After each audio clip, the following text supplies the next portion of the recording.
Hi, this is Jay Sykes bringing you another educational video, how to make a Swiss-made watch.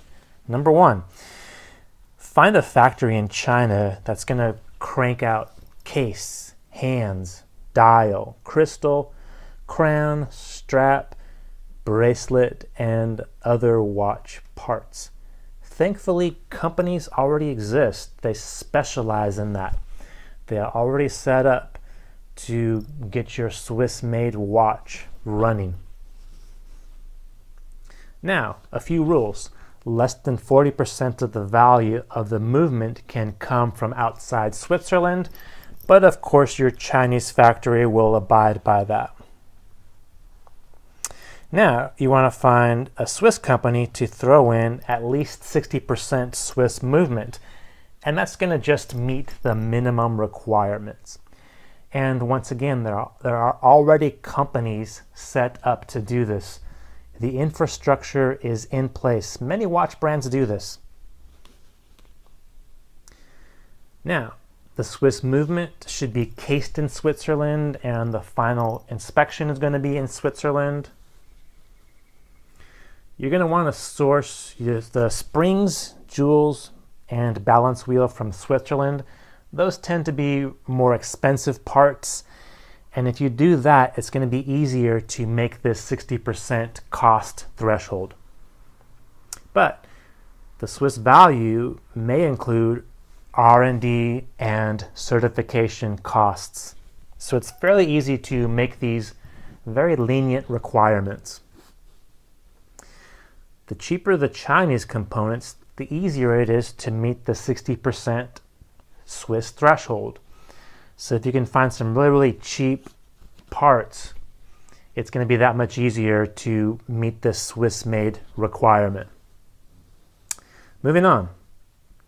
Make up an exotic, historical sounding, or trendy name.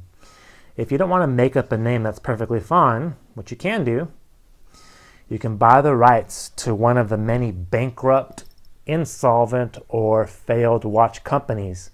Then you've got to fool the punters into a historic link. Now, a good example is Squale. Squale was a case maker in the 60s and 70s, and they actually had legit cases. Now, the company went insolvent, but the company name or the rights were bought out in the recent history, and now it's a Chinese-made watch with some of the Swiss parts just to make the threshold. So this is an example of an insolvent company from the past that you can resurrect and then make up this connection to the previous company, even though the current iteration has practically nothing to do with the prior company. And not just Squale does this, plenty of other watch companies are guilty. Get the marketing people involved. I put an asterisk. This is probably the most important step. So, marketing, how can we do that? Look for stealth marketing. What is this?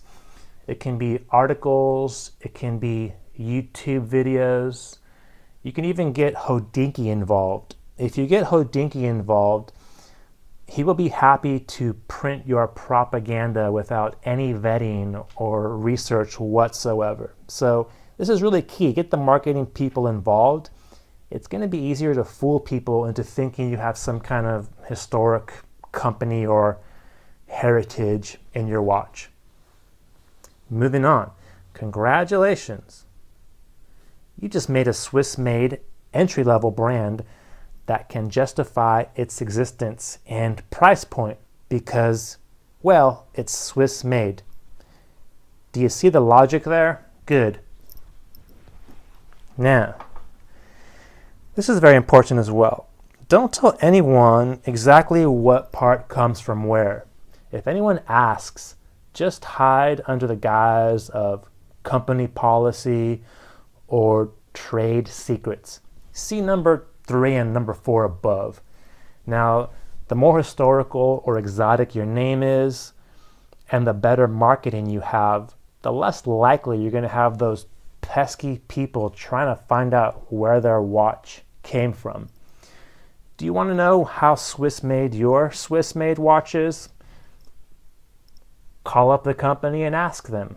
Oh, wait a minute, your company has no phone number. Okay, email them and ask them. Just say, my watch says Swiss made. Exactly which part is from Switzerland?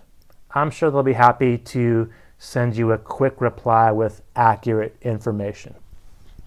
This is Jay Sykes, hoping you have a nice day.